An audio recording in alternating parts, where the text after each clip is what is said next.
They spoke of abolition of censorship, the reform of spelling, substitution of the Roman alphabet for the Cyrillic, the recent exile of such and such, some scandal in the fashionable shopping center, the advantages of breaking up the Russian Empire into autonomous ethnic units united by freely accepted federal ties, abolition of the army and navy, the restoration to Poland of land up to the Dnieper, agrarian reform, abolition of inheritance, family, parental rights, and priests, women's rights, the scandalously luxurious mansion belonging to a certain Mr. Krajewski, for which they couldn't forgive him, and so on.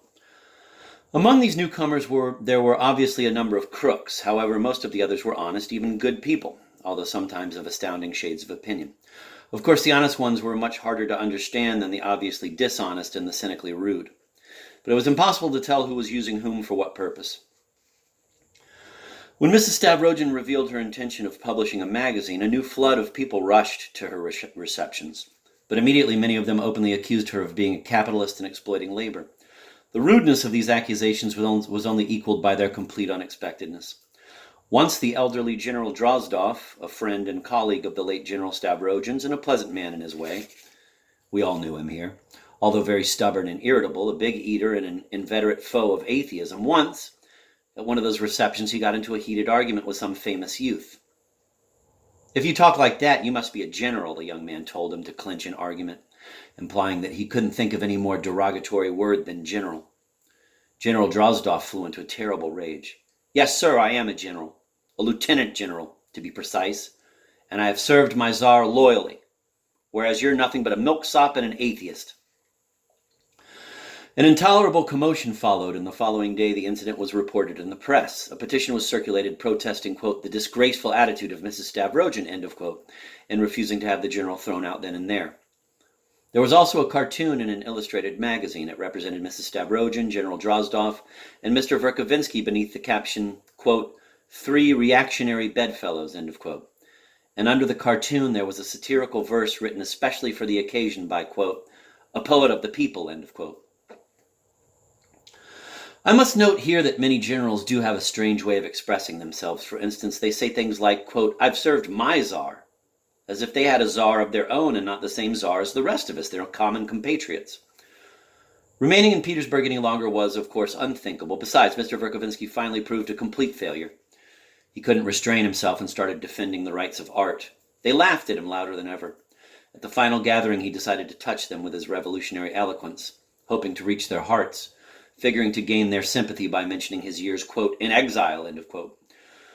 He accepted unquestioningly the uselessness, the ridiculous connotation of the notion, quote, "mother country," end of quote. He endorsed the theory that religion was harmful, but he declared loudly and proudly that he placed Pushkin's poems above shoes. Very much so.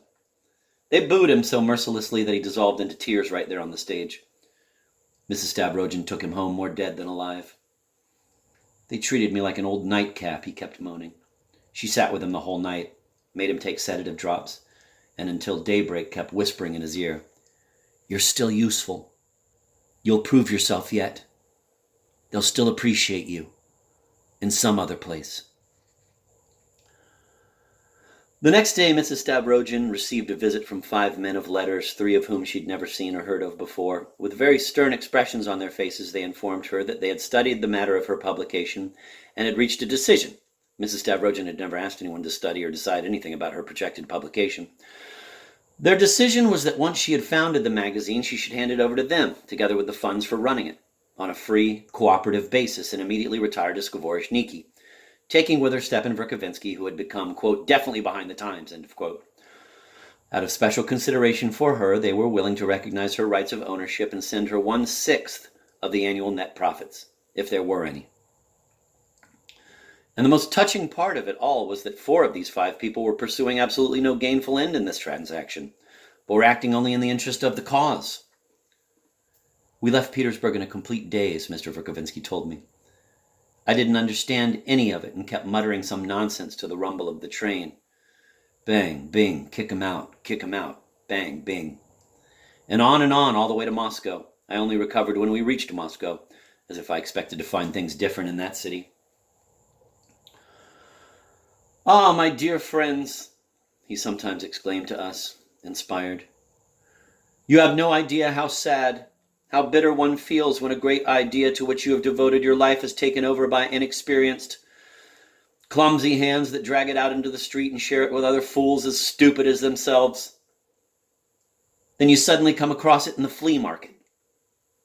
Unrecognizable, grimy, presented from a ridiculous angle, without sense of proportion, without harmony, used as a toy by stupid brats.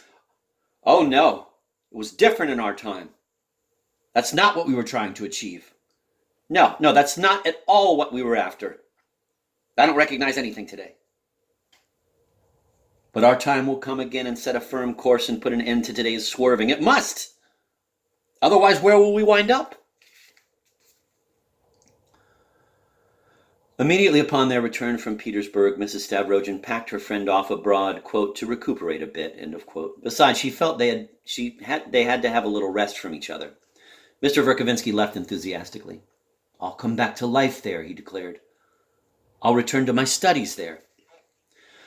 But his very first letters from Berlin were of the usual tenor. My heart is shattered, he wrote Mrs. Stavrogin. I cannot forget. Here in Berlin, everything reminds me of the old days, the first joys and sufferings. Where is she? Where are they both today? Where are those two angelic women of whom I was never worthy? Where is my son, my dearly beloved son? And where am I, my former self, made of steel and unshakable as a rock? How is it that today someone called Andreev, a bearded Russian Orthodox fool, can break my whole life in two? Now, Mr. Verkovensky had seen his son only twice in his life, when he was born, and recently in Petersburg, where the young man had just entered the university. Until then, as we mentioned, the boy had been brought up by some aunts Mrs. Stavrogin provided for his upkeep, in a remote province far from Skvoreshniki. As to Andreev, he was just an eccentric local shopkeeper who had taught himself archaeology and become a great collector of Russian antiques. He sometimes liked to challenge Mr. Verkovensky's erudite statements and even more so his political beliefs. The shopkeeper, who looked very venerable with his white beard and silver-rimmed glasses, still owed Mr. Verkovensky 400 rubles for a few acres of timber he had bought from Mr. Verkovensky's small estate near Skvoreshniki.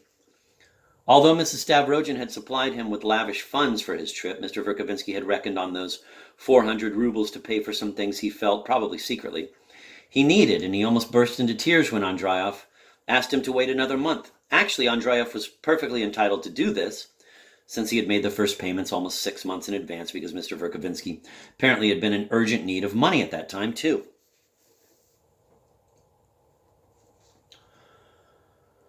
Mrs. Stavrogin eagerly read that first letter and underlined in pencil the words, "Where are they both today?" Then she folded it, dated it, and locked it in her metal box. He was, of course, referring to his late wives.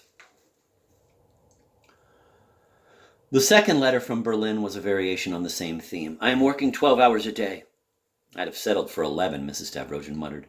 I am digging up material in the libraries, checking, comparing, copying passages, rushing around, seeing various professors.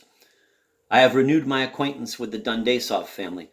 Such nice people. Mrs. Dundasov is still as lovely as ever. She sends you her regards. Her young husband and 3 nephews are all here in Berlin. I talk to the young people until dawn. We have parties here that might be described as Athenian, but only, of course, in the sense of being refined and intellectual and of high aesthetic quality. Everything is so beautiful. There's a lot of music, principally Spanish, and a great longing for the general regeneration of mankind. And there is the concept of eternal beauty, the Sistine Madonna, the alternation of light and shadow with dark spots, even on the sun. Ah, my dear, loyal, noble friend, my heart is with you, and I am always yours and with you alone. Even Dans Le Pays de Mocker, et c'est vous, of which you may remember we so often spoke shudderingly before we left Petersburg. The thought of it makes me smile now. Once across the border, I felt safe at last. A strange new sensation experienced for the first time in so many years, etc.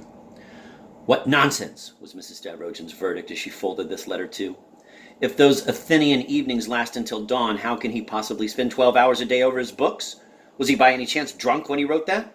And how does that Dundasov woman dare send me her regards? But after all, let him have his fling.